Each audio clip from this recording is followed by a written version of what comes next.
Yeah. All right.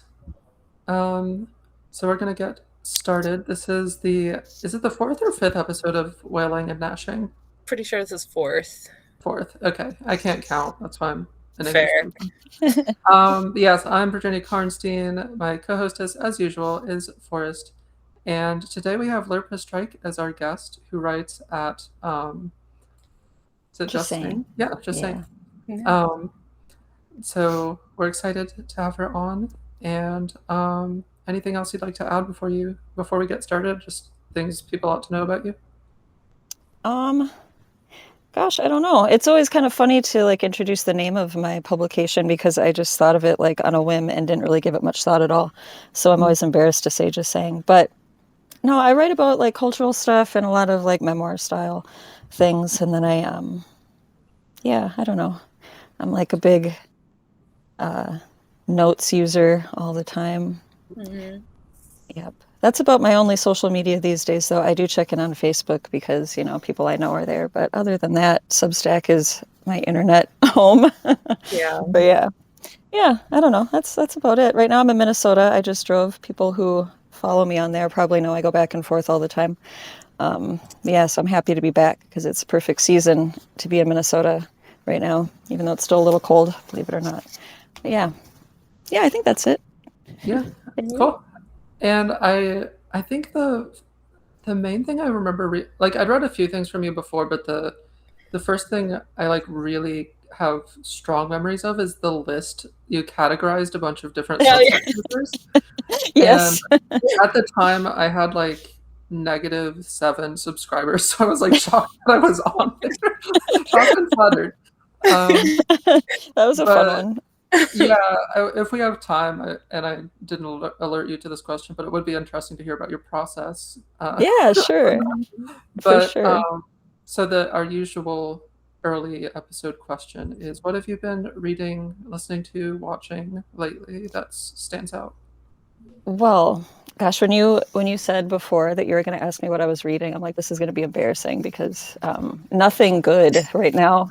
Uh, like, I've been in kind of a slump, I guess. And so what I do, like when I want to read, but like I can't seem to like maintain any focus, because there's a couple books. I've bought so many books lately, and that's probably my problem because I have like a whole stack of things I want to read, and I can't like read one without thinking, what is the other book saying? And, going back Yeah. and forth. But Yeah.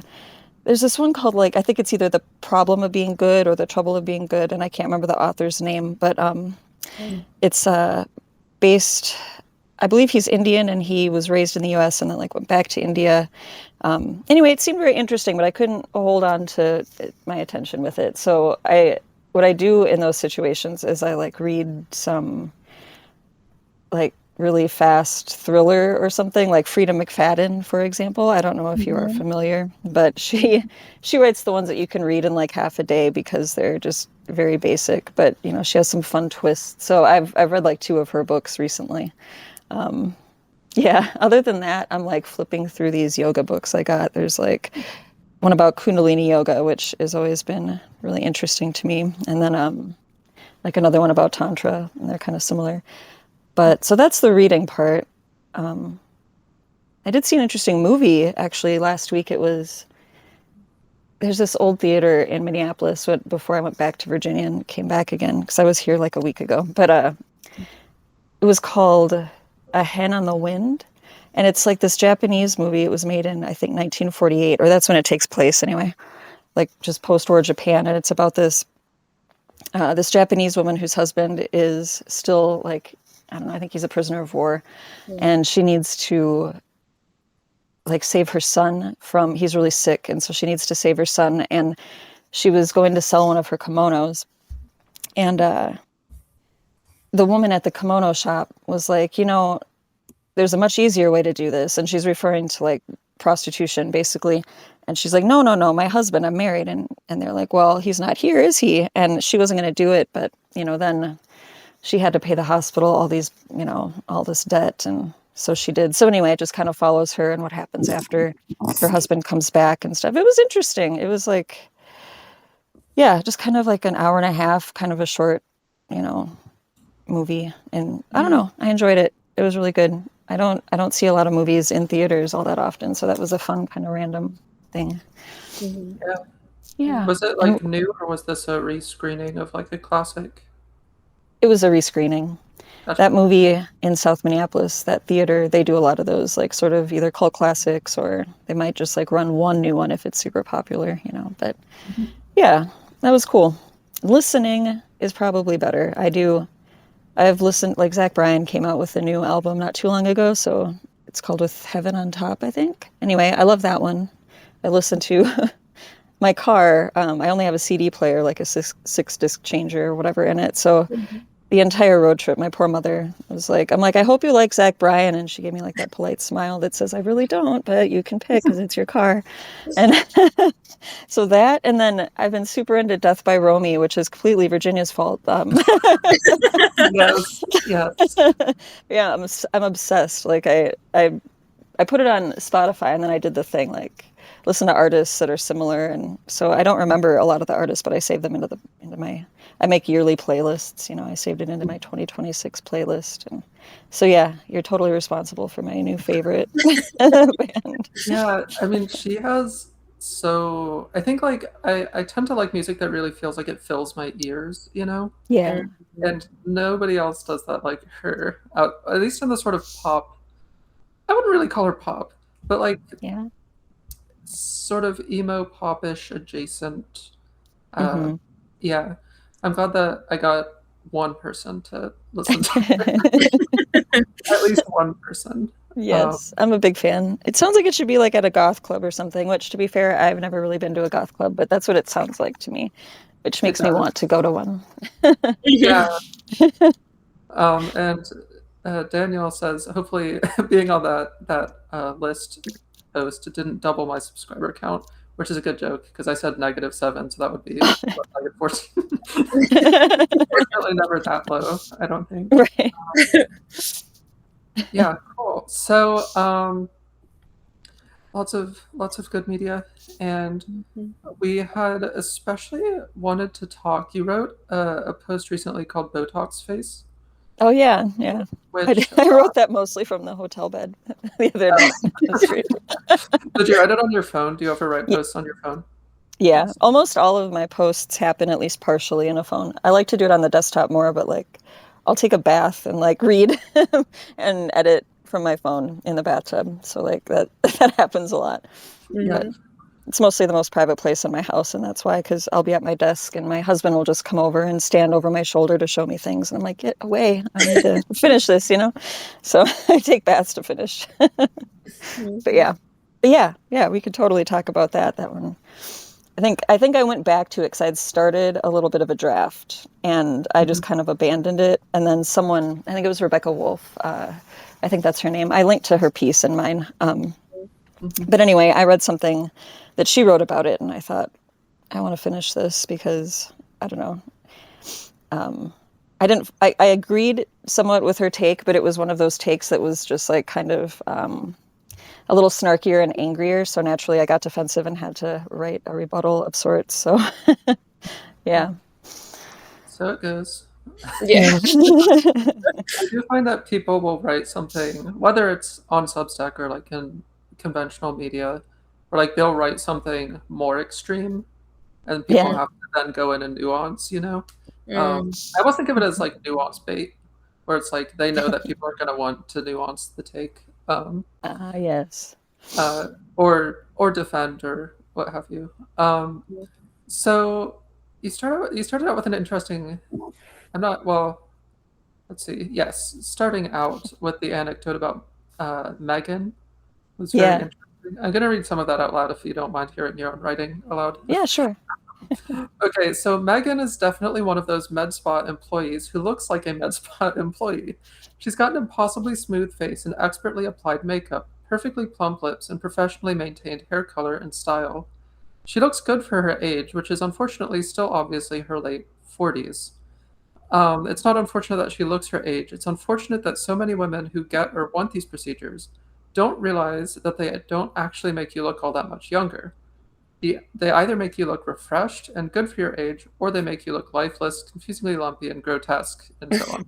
But what interested me there is this distinction that was immediately striking to me, that the point isn't necessarily, or shouldn't necessarily be, to look younger, but to look better for your age. Mhm. Yeah. That was really interesting. I wasn't sure if you had more you wanted to say on that and like why that came to mind. Yeah, it came to mind because like she actually kind of mentioned like I've heard people in the owner of the spa where I was teaching yoga for a while, she and it took me a while to translate this in my head, but she was like, she posted a picture of herself on Facebook and she's like, I feel much more refreshed after a day at the spa or whatever it was. And I was like, oh, you got Botox and redid your fillers. That's what you did. Mhm. And then I was like, that's what people are calling it. But it made so much more sense to me because the, I mean, when you see the people that get made fun of, right? Like, I don't know, the Nicole Kidmans and whoever who just like very obviously have way too much filler. Mhm. Um, they don't look young, right? Like they look weird. And a lot of people I've seen say that on Facebook too. And it's even in an apologetic sort of way, where it's like if looking old as a woman is so bad, then, a lot of women might choose to look weird rather than old. Mhm. Um, and I can see that too. But yeah, like when that's Maggie's her name, the lady I called Megan, close enough. But like she kind of described it to me that way because I first went to her for Sculptra, which is not a filler necessarily. It's more like an injectable collagen stimulant, so it looks more natural because it's your own collagen. And I went to her asking about that, and she kind of explained it to me in that sort of way. She's like, it will take some years off, and the reason it does that is because it'll fill in the parts where just the fine lines or whatever that will just kind of microscopically age you. So I mean, sure, it like helps you look younger, but not to the extent that I think people expect. Like I'm never gonna look like I'm in my 20s with this stuff. You know what I mean? But Mhm. I think knowing that is like a refreshing in a way. Like I don't know, because then you're not so disappointed. You know what I mean? Like you're not, and you also don't have to feel like you're chasing some impossible ideal, which if you think that it's going to make you look 25 when you're 42, then you can never stop doing it, or you'll go from looking 25 if you really did to like aging 2 decades overnight if you stop. Mhm. Yeah, I'm kind of rambling, but that's kind of how I see it, and how I also see like my husband's reaction, for example, like how I mentioned in there that he was just staring at me like I can't tell the difference. Um, and I was like, but look at my crow's feet that don't exist anymore. It was super obvious to me, but he's like, I don't know, I can't tell. And yeah, but my guess is that he can just a little bit. Like I bet he's just like, there's something a little different. You know what I mean? I don't have Mhm. any of it in my face right now, but I haven't used it in a while. Mhm. But yeah, I don't know. I do have a feeling that some people might notice a difference. They just won't be able to pinpoint what it is if you're using it like in a more modest fashion than say the celebrities everyone associates with it, or the Mhm. Yeah, Instagram face people. Mhm. yeah, definitely. I mean, I think that there's a lot of cases like that where people notice stuff, but they don't necessarily, because they don't have the language for it, they don't notice it precisely. Yeah, Mhm. Right. because like this is a far off comparison, but like with poetry, people notice things like meter, even though they don't know what meter is. And I think that once you know the term, you really notice it for what it is. But I think Yeah. the same thing can happen for people who don't know what procedures are. They think that everybody's getting like full surgeries is something I've Right. been. Mhm.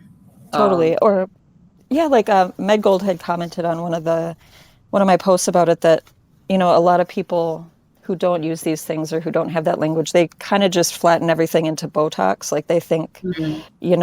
that this puffy cat face look is like Botox, which isn't, like it can't do that. Botox is actually pretty, unless you really overdo it, you honestly can't tell all that much that people get it if you haven't seen their face prior. So, yeah, it's kind of interesting. People don't really, a lot of people don't know the differences between these things. So they get confused when they're actually explaining it, which confuses the whole conversation. yeah. Mhm. Mhm. And then in the opposite way from the de-aging, you talked about, what is it? Is it pronounced buccal fat? I don't Buccal? know, to be honest with you. I I've always heard, say I think buccal when I read it, but I don't know if that's right. gotcha. Yeah, the kombucha fat removal. Whatever it is. So the buccal or buccal fat removal does like age people, because this is something I learned fairly young. I don't know. I read this book, Survival of the Prettiest, which I would not recommend. But I think it mentions in there like, and then when you age, like your cheek fat thins. And I was like, oh yeah, so that's what's causing that. Not in me, because I was like 20 when I was reading this book. I don't know. But I was just like, oh, so that's why faces look different, basically. And Yeah. so as soon as I saw the kombucha fat removal, I was like, they're just like intentionally making themselves look older. And you mentioned this Yeah. in your post. Why do you think people? I think the trend is maybe past or maybe it's ongoing, but like, what is that? Why do people do that? You know, I don't.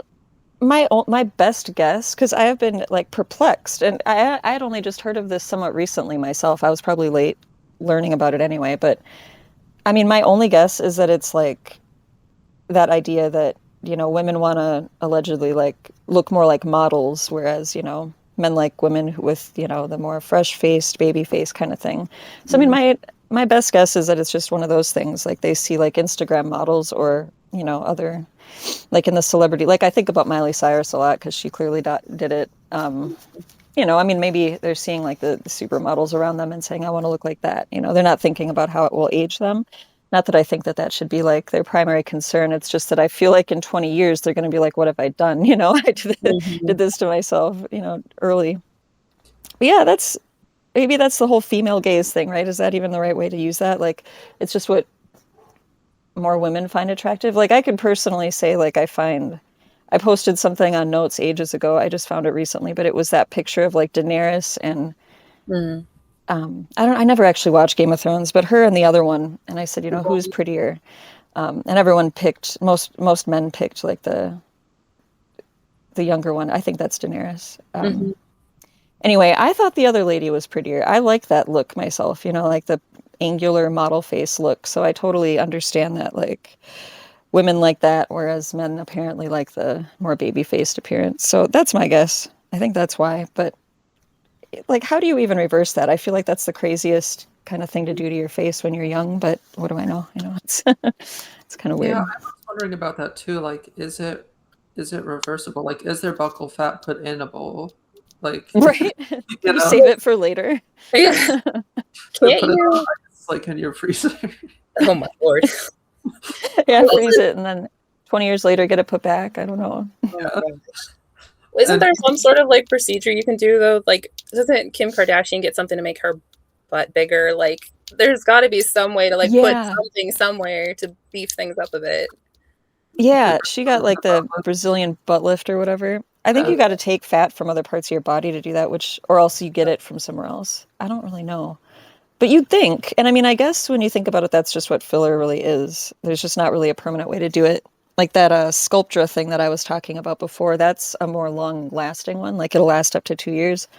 And I did do it, but due to like, there was just nutritional issues and stuff, mine did not last very long. And I've had like long conversations with the injector, with Maggie, about it. But yeah, I guess that's basically as close as we've got right now, is like increasing the collagen, in your face, or like doing the injections of the hyaluronic acid kind of stuff. But even that only lasts like 6 months to a year, the filler. So I was kind of disappointed how it did not last very long for what it costs. But yeah. And I appreciate Pikachu did follow clearly my poetry comparison, so I'm glad that that's comprehensible. Have you ever seen, and I feel like this is going to be a no from everybody I ever ask this question, have you seen the 2013 masterpiece Chastity Bites? No. Chastity Bites? No. Yeah. Okay, so I'm just going to kind of spoil it because, it's been 13 years. Basically, there's this early modern, like Renaissance Countess, Elizabeth Bathory, who was a real person, but, is a fictional person in this movie. And she has to get, like, virgin blood to renew her youth, which is allegedly what she did in real life. It didn't work in real life, but, like, she would allegedly kill massive numbers of young women to get their blood. Mhm. And she was actually mentioned in a book that Bram Stoker read when he was preparing for Dracula, but whatever, you know. So setting that aside, in the movie Chastity Bites, Liz Batho, as she's called in that, she recruits basically like soccer moms from the area to help her get young women, offering them also, you know, youth and renewal and stuff like that. But like periodically she has to do it again because she's hundreds of years old, and so she has to like cyclically get girls and sacrifice them to get their blood to use it for essentially skincare, um, which is, you know, it's a horror comedy plot, but like it does remind me of this thing of like, yeah, these are temporary treatments. Like you have to factor in the fact that it's temporarily totally. limited. Fortunately, it doesn't involve, you know, child sacrifice. Right. Although in the case of when you asked like, or maybe they get the fat from somewhere, I was like, Where is this Oh fat? no. And the movie is called Chastity Bites, to be clear, because she finds it an effective method to run chastity clubs at school. At like schools, so that she can get virgin girls to sacrifice. Interesting. Now that's a good way to. That's a pretty good strategy. Makes you look at the youth group stuff more, a little differently. It is a funny movie. Like, oh, I'm sorry. No, I was gonna say that feels like a social commentary on like the whole purity culture movement or something. Very much so, yeah. Because the girl who was like most resistant to her is like second wave feminist, like really into Beauvoir and stuff. You've talked about this before. I think I've read it. Have you written about it? I think I've definitely mentioned the movie a few times before. Okay. It really stands out in my memory. And she falls for a guy who can quote Beauvoir to her. It's a really adorable little teen romance side plot, whatever. So there were many, many other things, and I'm assuming part of why you had mentioned responding to a specific thing, but basically for those unfamiliar, there's like a whole cosmetic procedure discourse that's like, and not just procedures, but it's also like cosmetic use of Ozempic is part of this, and like there's a whole matrix of things that this particular post is like dropped into, kind of. Yeah. And I was wondering, like, what kinds of trends have you seen in the discourse? Do you have like beef with any particular types of arguments you're seeing? And what is like the conclusion of your post basically too? Well, most of the critiques, I honestly don't fully disagree with a lot of them. Like, for example, the one that, like in my post, I had said that, you know, I mentioned this one too. There's like the idea that how common it's becoming, like because Botox is not very expensive these days compared to like what it used to be. Filler still is, but Botox in particular isn't. And with these things like becoming cheaper, and also you can put these things on a care credit card, you know, and like have 0% interest for a year or whatever, which is honestly the way that I did it when I got a bunch of filler at the same time.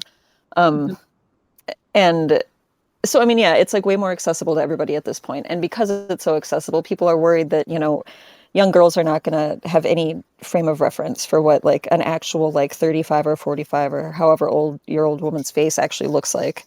And not only that, but, you know, it also, you know, changes men's expectations, or it could. And I get that, because I mean, that's true, especially for like the kids, you know. But at the same time, I think that the fact that we talk about it so much kind of fixes that in a sense, because it's not like people are trying, like back in the day, they're not trying anymore to like hide it and pretend that however they look is completely natural. I mean, for me, I like immediately told like 6 people. I was like, hey, look what I did to my face, you know, and sent them pictures. I mean, and I, you know, I write posts about it or whatever. But yeah, people are just like that now. And I've had other conversations where I've mentioned it, and other women are like, oh yeah, and they'll tell me stories about, you know, their own their own experiences with it. Even that girl I talked about in the post, who I asked her some questions, and she's the one that kept telling me I should get lip injections, and I'm adamantly refusing to do that, you know? But anyway, she's been talking about it nonstop for years and years. Like, this girl is like 41 now, but she started doing Botox in her 20s. And she was doing it like Groupon style. And I actually thought she was crazy back then. I thought, why on earth are you getting Botox before you even have wrinkles? And now I kind of wish I'd done that myself, because, you know, it's like kind of preventative use at that point. But I was never going to pay any of that kind of money in my 20s for any of that. But yeah, I think the fact that people are more honest about it helps that particular concern. Also, I think about things like the 70-year-old women who like don't have any of that work done, but who have like brown hair or red hair, you know, and you know that's not their natural color. You absolutely know that like that grandmother has white hair if she didn't dye it, you know. So I mean, I don't know, that's similar in my, you know, it's not as invasive, obviously, to dye your hair, but it is a very blatant change to make yourself look either younger or better. And I think the better comes from the younger, you know, however that ends up happening. And the thing about the filler and the Botox is that they're not very invasive. You know, they're more invasive than hair dye, but they're not like a facelift, you know. And someone else, I think it might have been Marcus Selden, he had commented on one of the notes where I shared that post about how that's kind of an interesting way to look at it that he hadn't thought of, that like it really is just kind of like makeup or a new haircut or something when you think about using it more modestly, rather than, you know, getting a whole facelift or, you know, doing the temple filler that makes your, you know, you go out to here, whatever, however the botched jobs we all make fun of look like, you know. So I don't know. Those are the ones that I agree with, but those are the reasons why. Because like that was the only real ethical concern that I personally had. I was like, do I really want to do that? But I don't know. I don't really feel like I am. But at the same time, maybe part of my own reasoning is just like vanity or whatever. But I guess I also just admit that. So it's kind of hard to say. Like, I don't know what other ones. I mean, people don't like the fact that, you know, anyone's out there chasing youth, you know, and I agree with that too, in the sense that I don't appreciate that people think, you know, we all just like hit the wall at 25 or whatever the fuck it is now, 13. I don't know how low the age is anymore that we're deciding is old. But you know, of course I don't like that, you know, being 42 years old, like I don't feel like that's very nice. But and, you know, it feels like kind of like there's a level of like feeling a bit pathetic to try to kind of play along with all that. But I don't know. I don't know how I square it sometimes, because like I said, I don't think it really makes me look younger. I think it just makes me like when I do have like the Botox in, like, because I'll get a brow lift, and then I'll do like my crow's feet. It's basically the Botox that I get. And the brow lift I initially got because like my eye on my left is prosthetic, and it changes the shape of this part of my face a little. And like my eyebrows, naturally, it goes down a little more on this side than it does on this side. So I wanted to kind of even it out. But yeah, when she did all of the forehead stuff, I was like, wow, I actually do feel like I look better. And it was kind of interesting because I was looking in the mirror, like just, you know, when you leave the bathroom and you just look in the mirror quick, and there was just something that I just felt better about for like a couple of weeks. And then I realized that's exactly what it was. I didn't think that it had had as much of an effect as it did, but even I could barely tell. Like I had almost forgotten that I'd had that done. And I was like, wow, just it's like made a microscopic difference, but I liked it so much better. And so, yeah, I don't know. I probably rambled and I lost my train of thought. Sorry, I do that all the time. No, that's kind of what we do on here. We wail Cool. and we nap, and the subtitles probably still think, when they auto-generate the subtitles, it'll still think we're talking about whaling as in killing whales. Yeah. I do actually find whales a little bit creepy, but I don't want to kill them. So I actually had written something. I almost forgot about this because I don't know, I post like a number of things pretty often. And I had written something about like how people who criticize cosmetic procedures and cosmetic Ozempic usage, like I think they're often criticizing vanity, but they won't say that's what they're criticizing because it's not like an acceptable line of critique, you know? Yeah. I was wondering if you've picked that up too.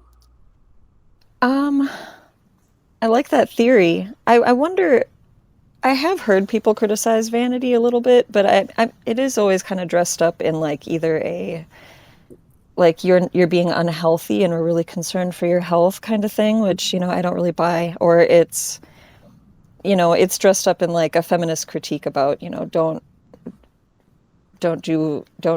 chase you, excuse me, don't chase youth, for the sake of men or whatever.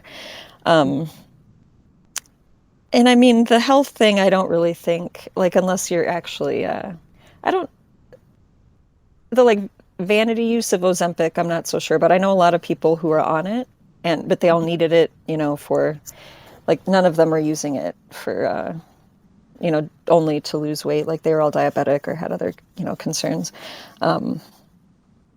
Yeah, and I do see a lot of people discuss Ozempic in particular from like an eating disorder standpoint, which, I can be sympathetic toward because it's probably extremely triggering. Like if you come from that background to watch people like, especially people who aren't actually dangerously overweight or diabetic, use those to get much thinner. So, I can sympathize with that, but I don't. It's such a tough one. It's a tough one to talk about sometimes too, because it's easy to sound offensive. Yeah. Like when it comes to using Ozempic for those purposes, it's like, and I mean, I talked about this in my post a little bit too. I didn't use Ozempic. I just lost a lot of weight because I like stopped eating, and it wasn't because I wanted to be skinnier. I just, due to a whole bunch of lifestyle changes, like quitting my job and not like having immediate fast food access all the time, stuff like that. Like I just rapidly lost like 40 pounds. And then I was like, what am I looking at in the mirror? Like my face was so unfamiliar. And, so I don't know, those two are pretty intertwined, I think. Because like I had said, it almost feels like you're being punished for like getting healthier or for losing weight, by having like your face change. I don't know. I wish people would stop picking on other people about the Ozempic thing, though. Like I said, I don't personally know anybody who's done it who didn't need it for other reasons, but it bothers me because it makes me feel like, and I don't want to like diagnose people with jealousy without knowing them, but it sounds jealous to me, it just sounds like people who are jealous that they either can't, get on this medication themselves, or that maybe their principles are too strong to allow them to, and they wish that other people would like kind of suffer along with them. That's kind of the tone that I tend to read into a lot of the critique about Ozempic. People do have claims about the health issues, but not the people who are taking it for weight reasons. A lot of them are like, yeah, I'm happy to deal with that because of all of the benefits. So it tells me, I don't know. I don't think that they listen to a lot of those people as often as maybe they should before they jump to their critiques, Yeah.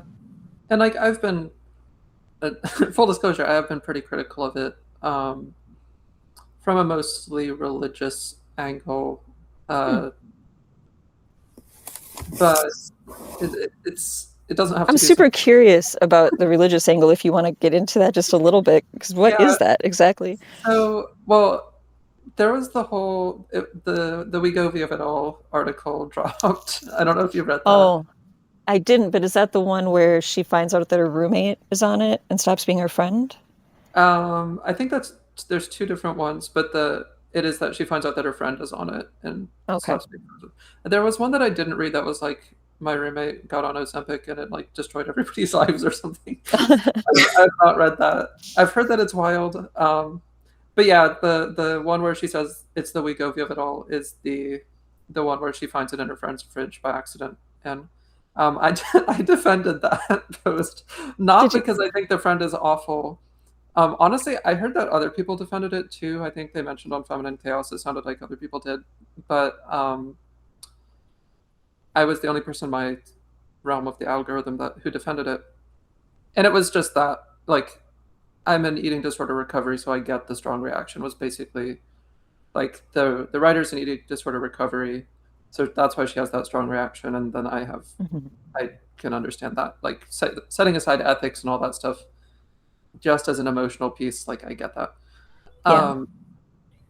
The religious critique is, I worry that people are shunning like pleasure and appetite, and I think in my faith, like these are good things. Like it's sort of, if you had a pill to take that just like, oh, I don't want to think about sex ever again, therefore I'll just like eradicate my sex drive with the medication. Like that too would be like, that's similar, if that makes sense. Like getting rid of Yeah. these appetites, drives for pleasure are not, in my perspective, good. But it's like primarily a religious argument and not so much like a secular one. Because Yeah. I guess the thing is, when you're religious, it's like at some point there are like limits to what kinds of sides you can take on things, because it's like this is the thing that God said. Yeah. And so it can be difficult to navigate, in particular conversations like this, like not with you specifically, but like conversations over substances, sexuality, and stuff like that. When there's sacred text involved, it gets a little bit mushy with what kind of secular critique can be made, Yeah, definitely. You kind of end up at a dead end sometimes, with the person who's on the more secular side. Yeah. I'm wondering, just out of curiosity, what do you think about like, have you heard of naltrexone that people will take, like alcoholics will take that sometimes? It's supposed to just completely, it's been getting a lot of attention lately because Katie Herzog, she recently. Yeah, so like you take it and then you still drink while you take it, and it eventually like kills your craving for alcohol. It's an opioid antagonist, but they found out it works against alcohol as well. And I just, part of those, the way that I see it is like because like Ozempic and those GLP-1 drugs, they will kill your appetite for a lot of things, like you're saying, not even just food, but apparently it also helps people stop drinking. And for people who actually have like compulsion problems when it comes to that sort of thing, or actual addictions, do you think that, like, do you have the same kind of feelings about the use of like those kinds of, appetite suppressants for any, like, I don't know, food, alcohol, whatever, when it's to that level? I would not have the same objection because it has medical. Because, like, I think somebody mentioned, and I really need to actually dig into this, whatever literature there is on this, but using Ozempic to treat binge eating disorder. Like, that makes total sense to me. If there can be a medication that helps with, like, I've heard vague whisperings of it helping even with anorexia, which is the single most fatal mental health condition. Yeah. I think that's not even a trade-off. That's just like a, when possible, save a life, normal religious principle, even not religious, secular principle. It's just like, I would be on board with the secular side on that. It's more when it's like, oh, I just don't want to, I don't want to eat. If there's an actual problem, that's a little different. Yeah. And I mean, it's kind of like you wouldn't just get, organs removed. I don't know. Like, it just seems like there are medical treatments that have medical context in which one does them. And so, yeah, I wouldn't have complicated feelings about it in that case. So that makes sense. Similarly, I knew a guy who used to be Mormon. His family's still Mormon.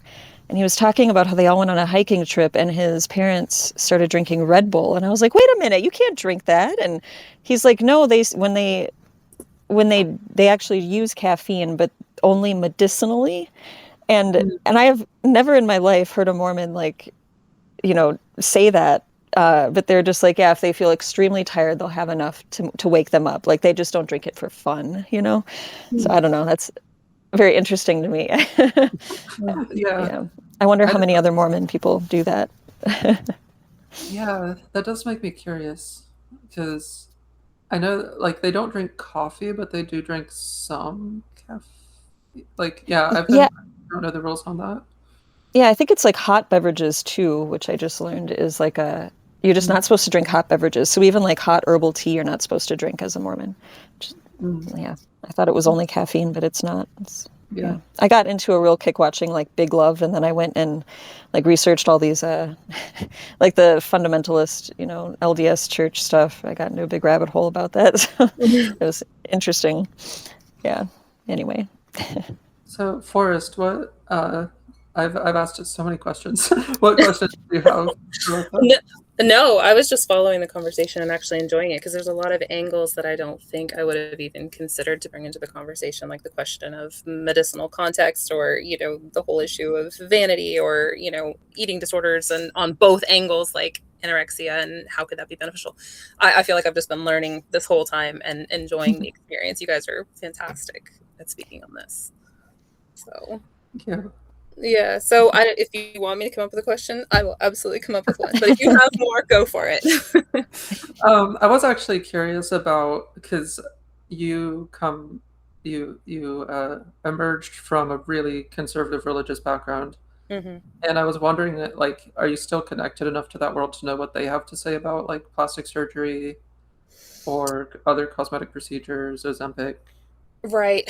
I'm not. And like full disclosure, there was kind of like a weird dynamic in my family where we were within this super conservative world, but then on top we were isolated within it. My parents had this really strong belief that they had been gifted with the gift of discernment, that it was only a spiritual gift. It couldn't be cultivated. So if you weren't given it by God, you were incapable of thinking for yourself, essentially. And like literally nobody but my parents had this gift. Surprise, surprise. So even being in that world, there were a lot of conversations that it's not that I never heard the conversations, but I felt like I couldn't let anything touch my thought processes because I knew I didn't have discernment. Only my parents did. So I couldn't let myself filter through anything because I was really afraid of the spiritual implications and also the physical implications. I think that's another big thing is it's not just like spiritually you might end up in a weird malaise, but that like because God chastises the children he loves, he's going to actively come out of you and people might die, like, or come after you, and people might die for it. Like it was a very real, very tangible fear. So yeah, I genuinely don't know what was going on in those conversations. So yeah, it would be interesting though. Yeah, because I've known some conservative Christian families who shun makeup completely. Yeah. My mom did. Like there is like, I forget where it is. I think it's in the book of Jeremiah where he like dumps on women who wear makeup. So like there's literal biblical precedent for not liking makeup, I guess. Clearly, my lips are not naturally this red, so clearly. Yeah, there's also a passage in Peter. Is it in Peter? Oh, somebody correct me. There's a couple passages where different apostles talk about like wearing braided hair and gold and like all this thing about just kind of drawing attention to yourself. That I know like in particular like a lot of the Plains communities really pull on that in terms of not allowing their women to do certain things with their hair or their makeup and stuff. Like they don't wear makeup or jewelry. And it's interesting because I remember talking with an Amish guy one time and he was talking about how they find that really hypocritical amongst other Christians for women to put on makeup or jewelry. They see it as very unbiblical. Interesting. Yeah, because in the Jewish tradition we have an idea that basically like beauty produces desire and desire produces babies. So that's that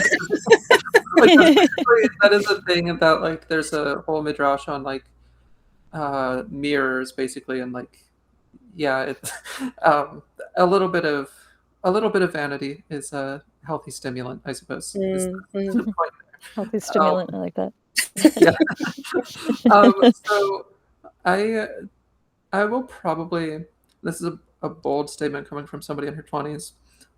I'm probably going to avoid most cosmetic procedures because I'm afraid of needles. Yeah. Fair. Actually, that's like the most believable, because I think Cartoons Hater recently said something like that too. Like, okay, you're 28, you're never going to do this, huh? Sure, tell me this in 20 years. But that's the most believable one that because if you're afraid of needles, you're afraid of needles. You know what I mean? That's not really going to go away for the most part. I can imagine them like near my face. That would be like horror movie. I have to get, for like medical stuff, I have to get blood work done pretty often, and I have to like lie down to get my blood taken and stuff. Oh, are you like a fainter with it? Yeah. I've never fully fainted, but like I've really come close. And Mm. one time they couldn't like do it right or whatever. So he was like, I think we'll have to do your hand. And I'm like, no, I will come back another time. Do not stick that in my hand. Oh, the hand is the worst. I've only had that like once. Oh, it was terrible. But usually Yeah. I'm not very squeamish about that stuff, but the hand was too much, man. Yeah. I think I told him like I will either faint or throw up or both. Simultaneously. I think like it's possible. I don't know. Like I can imagine, just like philosophically, I can imagine not really having a problem getting like a little bit, but the needle thing is like an actual. I'm not like gonna be put under to have something. To be fair, they're very teeny needles. You can barely feel them. However, I understand. It's still, a needle is like in your face. You're definitely aware of it, Yeah. So. I was curious. We mentioned at the beginning, and I think we'll have time to get to it. The list of Substackers, the giant categorization. Everybody loves categories and binaries. I was thrilled also to be around the same time somebody put me on this like categorizing gender stack and listed something of mine under psychobabble. And I was like, yes. I remember that fondly because it was just really funny.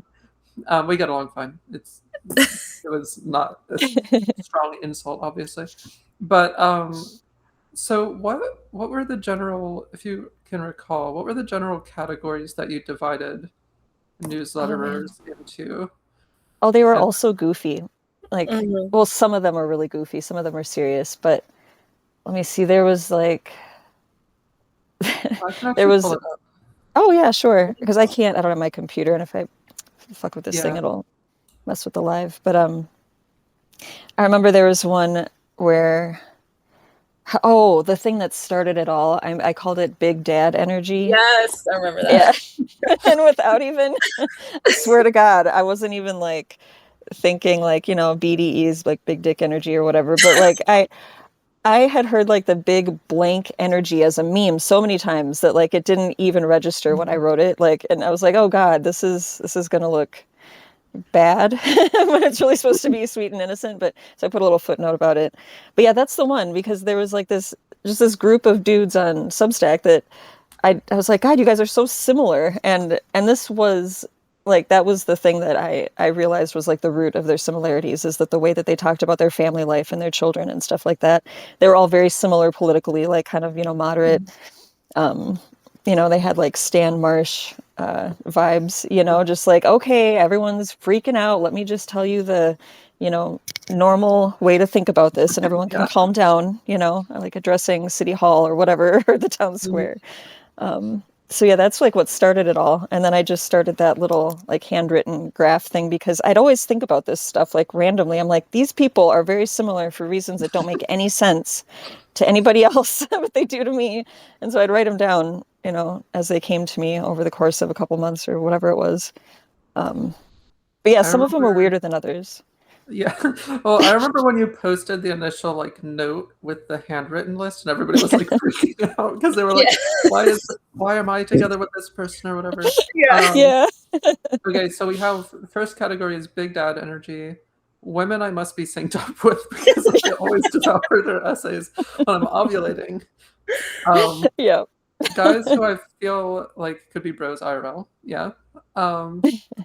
Dudes you first expect to be standard issue misogyny enjoyers, but who actually love women and will call you gay if you complain about it.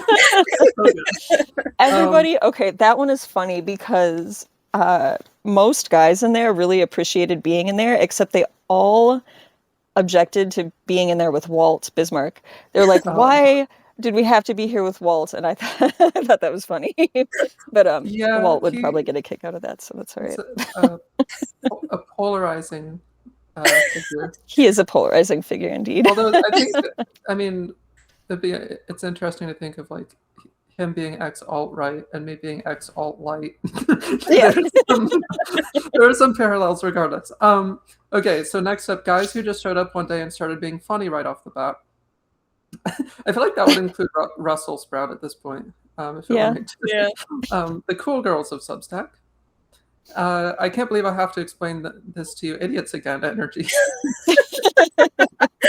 Mysterious chicks I can't pin down, but whose energy I respect. That category I like. I so get what that title is referring to. Perfect. I'm glad.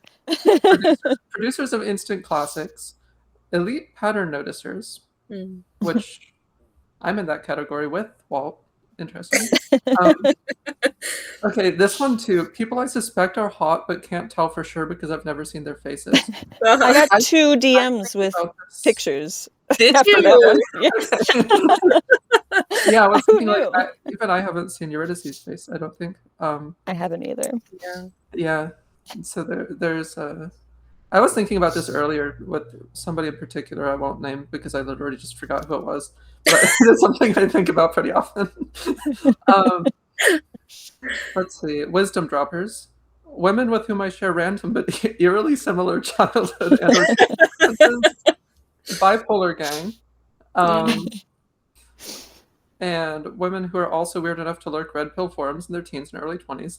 Yeah, Cartoon Fate Hurt on there. Yeah. And then, let's see. I'm not going to go through every single one of them. But gender war veterans. Yeah. Cluster B noticers. So the cluster B noticers. Oh, okay. So they noticed. I wasn't sure if they were noticers who had cluster B. Oh, no. The enjoyers. Unabashed flirts. Actually serious people. These people intimidate me. The actually serious people. Right? The last one I'll look at because I found this dichotomy. Not really dichotomy, funny, but women who will be responsible for my re-feministing if the white male backlash gets too annoying, and I'm on there. And men who will be responsible for my re-feministing if the white male backlash gets too annoying. I love that. That list was so endlessly interesting. Although I did notice, like, afterward, there were some people who were, like, complaining that they weren't on it. Yeah. I was kind of like, you can be disappointed, but you're not supposed to admit that. Yeah, that's how that works. That's going to be another category in the upcoming list. People who were angry they weren't included the first time. Oh, no. Just kidding. No, there were some though that I was like, damn, I really should have put you on there because like I really did forget, and I knew that was going to happen. I did the whole thing pretty much stoned, but yeah, so I knew I was going to forget, but what was it had to. What was like the process? I know you had like the handwritten note. Yeah. But what was the general, like, when did you think, oh, this should be a new category? When did you think this was enough categories? I started putting people together before I named their categories. So because it was those things like the similarity I could not quite like articulate or whatever. And so yeah, it kind of started that way. And there were some that I put in the handwritten note that didn't even make it onto the ultimate list because I couldn't figure out how to like describe whatever it was they had in common. But yeah, that's basically like I was just like, thinking, all right, these people vibe similarly, so I'm just sticking them places, and then I just kind of came up with whatever it was later, tried to figure out exactly, tried to articulate this, these weird vague similarities that I noticed. And I thought it was funnier, like the more different all these people were, like just because it doesn't make sense at first, but then you see later how it does, or maybe you don't, but I did eventually. Yeah, I guess. Yeah, the categories didn't come to me until after. It was mostly just the people. Mm-hmm. So it's like you were naming the vibe you picked up. Yeah. Mm-hmm. That makes sense. And I think I would add you to the pattern noticers, the elite pattern noticers. Nice. Yeah. Appreciate that. Yeah. But I didn't want to add myself to any, but there were a few I definitely identified with, like the red pill ones, reading the red pill stuff in your 20s. I was definitely like one of those people too, but yeah. Yeah. Well, there's one or two where you're like saying that they're relatable. It's like they also did this thing, so like you could kind of insert yourself in there. True. Without too much. But yeah. So people really love being categorized. They do. Anytime I've posted about like their masculine and feminine styles of writing, and people are like, "Oh, which one am I? Which one am I?" Yeah. Or like I posted about word writers and personality writers, and like people were curious, which one they were. And it's not just like there were comments on it, but there were also like DMs that I got from people who were like curious. Interesting. Oh, dog. Doggy. There's a dog. This is Oh, my that's sister's dog, Ella. Oh. Hey, Ella. You're not even supposed to be in the basement. Anyway. My armpit. All right. Cool. So, let's see. I don't think I have any other questions written down. Forrest, any questions you have written down in the meantime? Well, I don't know if we have time to get into it necessarily, but I was kind of curious about the whole you do you idea, but that kind of pulls us back into procedures and processes and stuff like that. And I think with our time, that's probably not a wise move right now. So, yeah. Sorry, dog assault over here. She loves you. I love the big yawn. I found some old photos earlier stored on my computer of my family's dog who departed in like over a decade ago at this point. It was very nostalgic. Mm-hmm. As someone who's terrified of dogs, that's like the one dog I haven't been scared of in my life, pretty much. Mm-hmm. What breed was it? He was a lab collie mix. Oh, okay, yeah. Mm-hmm. So he was very floofy with lab sort of instincts and herding instincts. He had a lot going on. Yeah, there's the dog slobber skincare treatment going on. Just took a shower. God. Yeah, that's the thing. I love dogs, but the slobber situation. I have a cat at home. Like we just have a cat. I really wanted a dog for a long time, but my husband is allergic to them. And then my sister got a dog, and I thought, I'm really glad I don't have a dog. No offense, puppy, but they're big and wet and they lick. Yeah. They do yawn, which is cute. But yeah, it is pretty cute. Mm-hmm. So, anything you're looking forward to coming up soon? Or what are you like working on? Perhaps would be a simpler question. Anything you're well, one thing I am working on actually. I started it there. I made a post that based on that meme, that question about the red and blue button. I'm like, so for anyone who's actually who actually managed to miss this. So it's like you push, if everyone in the world has to push either the red button or the blue button, if more than 50% press the blue button, everybody lives. But if fewer than 50% press the blue button and more people press red, then only the red button pushers live.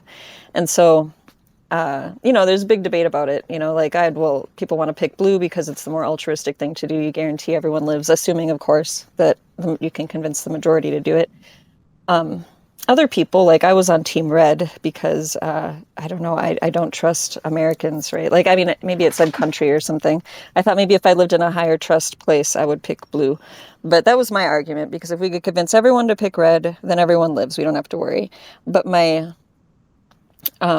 the marshmallow test, is it? Well, I don't think it's like the marshmallow test. That's more about impulse control, as far as I'm aware, right? Like where basically you're looking at the marshmallow, like you get more marshmallows if you don't press it. But anyway, I thought about like, what would it look like if this really happened, if we had like some sort of campaign season to like get people, like try to convince people to press either blue or red. And then we have like election day, everyone is forced to vote. And then blue wins by like a margin.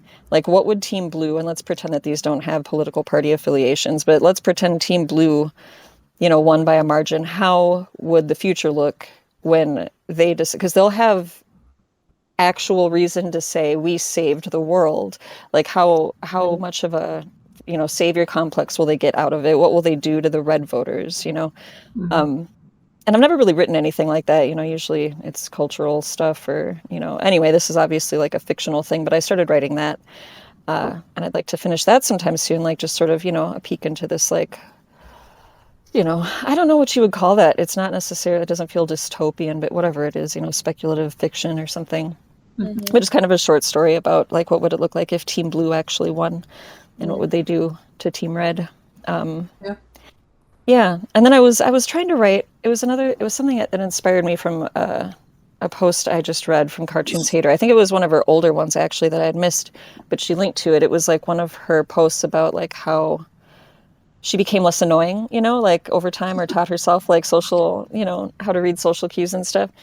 And I read one of the things was like kind of shocking to me because I thought, oh my God, I feel I do the same thing and I've been accused of the same thing and I still don't get it. And it's the one about, I don't know if you guys have read this, but she said that she gave like an anecdote about like being at a dinner party, and she said kind of a faux pas to this like guest, something about like she had her book that she had written and had published like on the table, and he's like, oh, you wrote a book, and she said something kind of self-deprecating about it, but it was just kind of tone deaf in a sense. Um, and so she had asked him like straight up, like, hey, I have the feeling that I like maybe alienated you. Can you tell me, what's wrong? Like, I didn't mean to offend you. But then I guess that was taken to be less as her being concerned with his feelings and more about her, trying to make herself feel better. And that's one that I thought I wanted to write a longer piece about that particular sort of faux pas, I guess, because I've done that, and I was actually accused of the same thing from these former friends of mine, and I was so baffled. I'm like, because it turned out like they were mad at me for something, and I had asked, so they in my situation, like they were asking me like, I don't know, they're mad at me for being right. I don't know, like all of it, none of it made sense to me. And I don't consider myself to be like that super awkward. I'm pretty extroverted and happy to talk to anybody. And I am kind of awkward sometimes, but I'm not like super concerned about it. But whenever it's pointed out like that, I'm like, holy shit, I've been doing that my whole life. Like if I just want to straight up ask somebody, did I offend you? Did I upset you? Because I do want it to be better. It's not necessarily just for me, but now I'm wondering how many other people look at that sort of question in that same way. If someone asks you, did I offend you? Are they thinking, oh, what a selfish, self-centered person? When I would feel that I was coming from the exact opposite sort of place and asking in the first place. So I was writing about that, but I'm having a hard time making it into an interesting essay, so it may never see the light of day. We'll see. But yeah, if it does see the light of day, I will have so many thoughts our time is coming up, but I have been in situations where I have asked somebody way too many times if they're mad at me. yeah, Yeah. Like pathologically too many times, whether it's why they're mad at me and if they're leaving me and so on. It's great. I think I might actually write about that, and all I have for the draft is the title on being the worst thing possible. Cool. Well, where can people find you? The few people in the world who do not know who you are. Well, the address, I'm just lirpa.substack.com. I managed to just snag Lirpa right away, but I called my publication Just Saying, so that you can find me there. Otherwise, yeah, just search for Lirpa, which is just April backwards, which is my first name, in fact. So yeah, that's where you can find me. And yeah, I took like a month off because I just had zero inspiration to write, but I've been writing more lately, so I feel like, you'll see more from me coming up soon. Sounds It's good. been good to see more from you lately. I've been excited. I'm glad. Right. Well, thank you everybody for coming by, and thank you, Lirpa, for joining us. Yeah, Yes. Thanks for having me. It was very fun. Have a good night, everyone. All right, everybody take care. Bye.